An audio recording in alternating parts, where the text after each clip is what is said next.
Estamos de volta para a segunda parte da Comissão Executiva. Hoje estamos à conversa com Emanuel Augusto dos Santos, acaba de publicar o livro Sem Crescimento Não Há Consolidação Orçamental, e também Rui Leão Martinho, bastonário da Ordem dos Economistas, Adolfo Mesquita Nunes, deputado do CDS-PP. Dr. Emanuel Augusto dos Santos, há pouco estávamos a falar de Portugal, mas não nos podemos esquecer que Portugal está num contexto. Há muitas vezes a sensação de que Portugal está a ser mais duramente tratado neste programa de ajustamento do que, por exemplo, a Grécia tem vindo a receber perdões frequentes, alargamento dos prazos, redução dos juros, até corte, um haircut substancial. Portugal está a ser prejudicado neste programa de ajustamento face aos outros parceiros europeus, nomeadamente a Grécia? Bom, as respostas rápidas e imediatas não se consegue, não se conseguem, de facto, depois dar a interpretação mais substancial. É que, vamos lá ver, sobre este problema que coloca se Portugal está a ser mais duramente, ou há a percepção que está a ser tratado mais duramente. Obviamente que sim, quer dizer, não é a percepção, é verdade. Aliás, o programa tem taxas de juro que não são próprias de um clube de países que deviam primar pela solidariedade e não pela concorrência ou pelo crime e castigo. Eu digo isto porque na versão inicial do programa, as taxas de juro que foram fixadas, por exemplo, no caso da União Europeia, e isto é tanto mais grave porque a União Europeia estabeleceu uma margem, ou seja, um spread relativamente à taxa de juros do mercado de 2,15%. Ou seja, os países emprestam a Portugal, os países que têm credibilidade, que têm um rating de 3As, vão ao mercado, naturalmente, recolher o financiamento e depois emprestam a Portugal e, com isso, podem ter uma margem de 2,15%. Atenção que isso não reverte diretamente a favor dos países, mas o que está escrito é que reverte a favor do orçamento da União Europeia. De qualquer das maneiras, depois na redistribuição, Portugal vai ganhar à volta de 2% ou menos que isso, não é? Mas isso quer dizer que todo este problema entronca na política global que está a ser seguida na União Europeia. Ou seja, numa situação de recessão económica, a União Europeia insiste, e Portugal segue de uma forma cega, esta orientação de que o que é preciso em toda a Europa é cortar a despesa. Ora bem, isto é um erro tremendo. Eu digo isto e fico muito satisfeito por ler opiniões de economistas que receberam o Prémio Nobel dizer exatamente isto. Às tantas eu não sei se estou a dizer porque eles dizem ou se eu próprio estou convencido disso. Mas a verdade é que tanto o Paul Krugman como o Joseph Stiglitz, estiveram cá em Portugal no início do ano, são claros relativamente a esta crítica da União Europeia. Repara, uma coisa é Portugal, que tem problemas de financiamento, a seguir uma política de austeridade. Outra coisa é a Alemanha, que não tem esses problemas, seguir a mesma política. Essa política da Alemanha é desastrosa para países como o nosso, não é? Ou seja, a Alemanha não tem necessidade de cortar na despesa, porque, como dizem os economistas, a minha despesa é o rendimento de alguém. E isto é válido tanto para as empresas, como para as pessoas, como para o Estado. Se o Estado corta a despesa, está a cortar rendimento de alguém. Portanto, esta obsessão pelo corte de toda a despesa, seja ela boa ou má, vai cortar também a despesa boa, que é a despesa de investimento, como nós vimos há pouco. Portanto, o problema aqui entronca na política económica que a Europa está a seguir. Eu penso que não haverá solução, e os factos estão a demonstrar isto. Reparem que não é por vontade da Alemanha, nem do pensamento dominante na União Europeia, que se tomaram as recentes medidas para fazer o resgate da Grécia. Ou melhor, para não deixar cair a Grécia. O que a União Europeia está a fazer, ou melhor, o que a Alemanha está a fazer, é por obrigação, é por imposição da realidade. Ou seja, se a Alemanha não tomar as medidas que foram tomadas na última reunião do Eurogrupo, a Grécia entra de facto em falência, quer dizer, é obrigada, por assim dizer, a sair do euro. E, portanto, a Europa tem seguido a realidade, tem sido obrigada pela realidade a tomar sucessivas medidas, naturalmente têm que ser mais favoráveis, incluindo o perdão da dívida, para a Grécia, e não pensa tampouco, na minha opinião, fazer o mesmo para Portugal ou para a Irlanda. Mas não pensa porque Portugal e a Irlanda não estão na mesma situação? Não é isso. Ou se estivessem, faria o mesmo? Se estivessem, penso que, como eu estou a dizer, eu penso que a Europa teria que fazer o mesmo. Ou seja, para não deixar cair um país, deixa-o levar até aos limites e, na última hora, socorre, quando ele está mesmo à beira da queda. Nós, com esta política, ao contrário do que disse o nosso parceiro aqui da esquerda, que não é da esquerda, mas está isso aqui do ponto de vista... À direita em casa aparece ao contrário, portanto aparece à direita.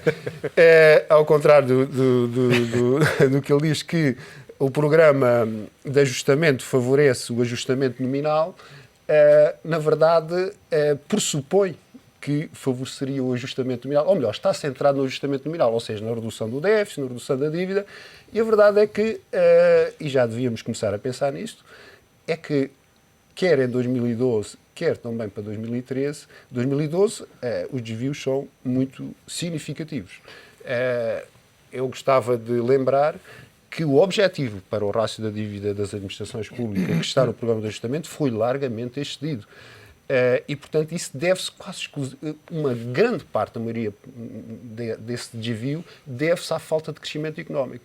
Eu gostava de mostrar aos seus telespectadores um gráfico que fiz recentemente, não queria abusar da paciência, mas a verdade é que o que está com uma cor mais carregada, a laranja, não é laranja, é cor castanho. Esta parte do... É a dívida pública, é a dívida total das administrações públicas, tal qual ela está publicada no relatório do Orçamento do Estado, em que prevê um aumento para 119% em 2012. Obrigado.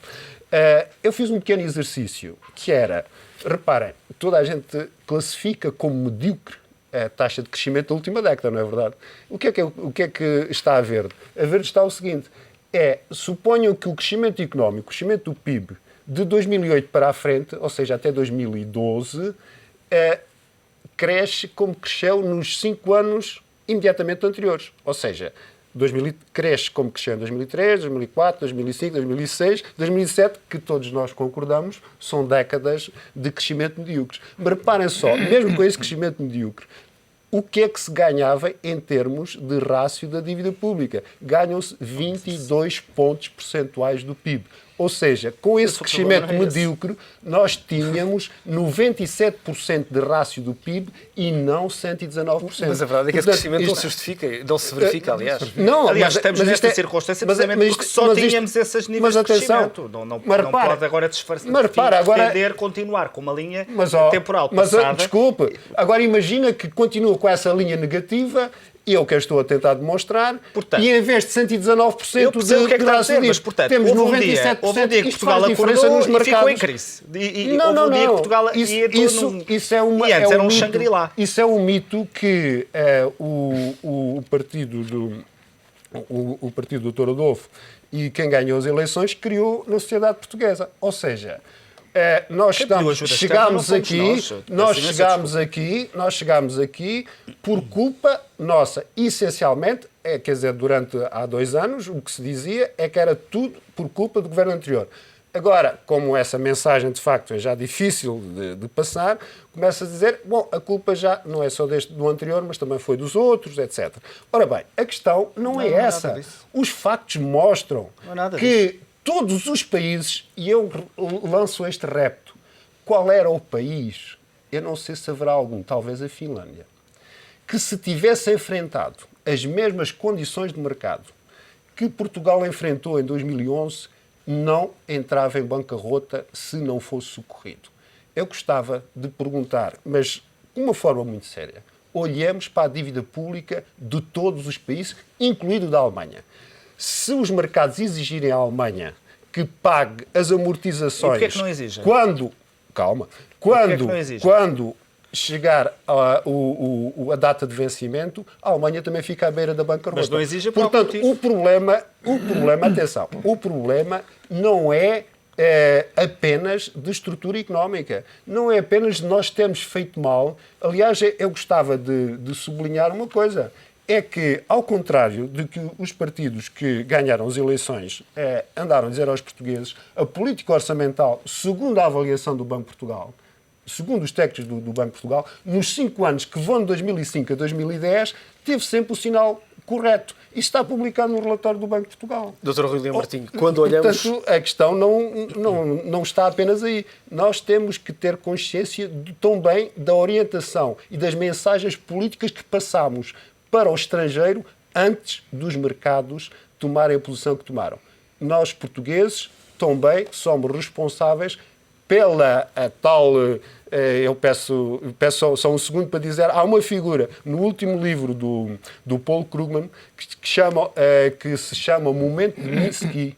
O momento de Minsky é aquele momento em que as coisas acontecem, às vezes até pelo bater das asas de uma borboleta, como se costuma dizer. A gota que fez transbordar o copo. E é isso que nós temos que pensar. Porquê é que aconteceu? Porquê é que os mercados fizeram isto ao país? Eu gostava de deixar esta... Rui Martinho, porquê é que os mercados fizeram isto ao país? Vamos lá ver, eu acho que agora é importante neste momento, aliás era a sua pergunta, é saber o que é que Portugal deve ou não deve esperar destas negociações em termos europeus depois da Grécia. Como sabe, Portugal tem tido uma capacidade de pragmatismo relativamente a este programa de austeridade e de restrição a que estamos sujeitos e as várias expressões, digamos assim, do que a sociedade civil tem vindo a expressar, resumem-se a 2 pontos. Ter um prazo mais dilatado para poder pagar a dívida, mas não ter mais dívida, e ver se há possibilidade nos encargos financeiros de haver alguma diminuição. Eu penso que com alguma cautela devemos olhar estes 2 aspectos, mas não devemos querer um mata-borrão do que tem a Grécia. Porque nós levamos este tempo todo a tentar distanciar-nos da Grécia e, portanto, eu não vejo como uma resolução imediata que, por um princípio de igualdade de tratamento, tenhamos imediatamente aquilo que a Grécia veio a ter, ou vai vir a ter. Eu acho que temos que ver dentro do que é a atualização dos dados que temos do cumprimento do programa e da visão daquilo que pode ser o futuro próximo de Portugal a 1 a 2 anos, se justifica ou não, e talvez se justifique, que o prazo com que vamos repagar seja um prazo maior, e aí temos alguma similitude com a Grécia, mas numa posição que é a nossa, e depois ver os encargos financeiros, que de certeza são diferentes, porque a Grécia tem, já isto foi afirmado, determinado tipo de empréstimos que foram bilaterais. Ora, nós não temos nada disso. Nós temos um acordo que depois nos veio auxiliar nestes 2 últimos anos. Portanto, temos que ter cautela, embora possamos ser firmes, tentar trazer alguns benefícios, mas tentar dentro do cumprimento. É porque aquilo que o governo de então, com os partidos da altura da oposição assinaram, está válido e tem que ser cumprido. Nós cumprimos em 77, cumprimos em 83, vamos cumprir agora. E, portanto, essa situação pode ser feita dentro destes moldes mais dolorosos ou com alguns paliativos que viram exatamente de algumas dessas situações que antes das decisões da Grécia foram expressas pela sociedade civil, pelo Conselho Económico e Social, pelo Conselho das Finanças Públicas, etc. Adolfo Mesquita Nunes, outros países estão nesta situação também. Os mercados tiveram a percepção de que há várias economias frágeis que precisam de programas de ajustamento. Portugal foi um deles, não foi o primeiro, não será o último. Porquê é que Portugal de repente ficou nesta situação? Portugal não estava já a conseguir financiar-se nos mercados, tínhamos um problema de financiamento e a verdade revelada hoje é que a nossa economia tinha desequilíbrios profundos que a impediam de sustentar a si própria. Eu tenho aqui uma divergência profunda, aliás, profundíssima, com o Dr. Emanuel dos Santos, que é esta ideia de que se o Estado corta na despesa, o investimento se esvai, que é um espaço que não pode ser ocupado por mais ninguém. Não é surpresa, que depois se queixe, não é surpresa que depois se queixe que os empresários portugueses fugiram. Foi precisamente com base nessa percepção de que é o Estado que tem que ser o motor da economia, que se o Estado corta na despesa... Ouvi. Se o Estado corta na despesa, corta a despesa de investimento. Há uma questão que eu penso que é importante sobre a questão europeia. Para já, sinto-me com algum pudor em dizer como é que a Alemanha deve reger a sua economia. Eu não preciso. Mas gostava de dizer o seguinte, a partir do momento momento em que nós defendemos, não é o meu caso, em que nós defendemos uma espécie de uma Europa solidária, em que uns têm que nos emprestar dinheiro a juros baixíssimos e que têm que suportar com solidariedade questões como as nossas, nós temos que aceitar que sejam eles a determinar como é que a nossa Adolfo, vida nós económica mesmo em cima do nosso se tempo. Peço-vos, obviamente, desculpa pela falta de tempo para um assunto tão importante e tão importante na nossa economia. Emanuel Augusto dos Santos, Adolfo Mesquita Nunes, Rui Martinho, foi um prazer contar com... referir o livro, não é? Muito bem, é isso que eu ia fazer neste momento. O livro desta semana e com o autor aqui, hoje é um programa especial. Privilégio. É exatamente este livro, Emanuel Augusto dos Santos, um livro sobre a consolidação orçamental. Sem crescimento não há consolidação orçamental, uma edição sílabo, e que vai na segunda tiragem, um sucesso de vendas em pouco tempo. Um livro que retrata também a economia portuguesa dos últimos 30 anos e com quadros importantes para percebermos o rumo em que a nossa economia está. Fica por aqui esta Comissão Executiva, um programa feito em colaboração com a Ordem dos Economistas.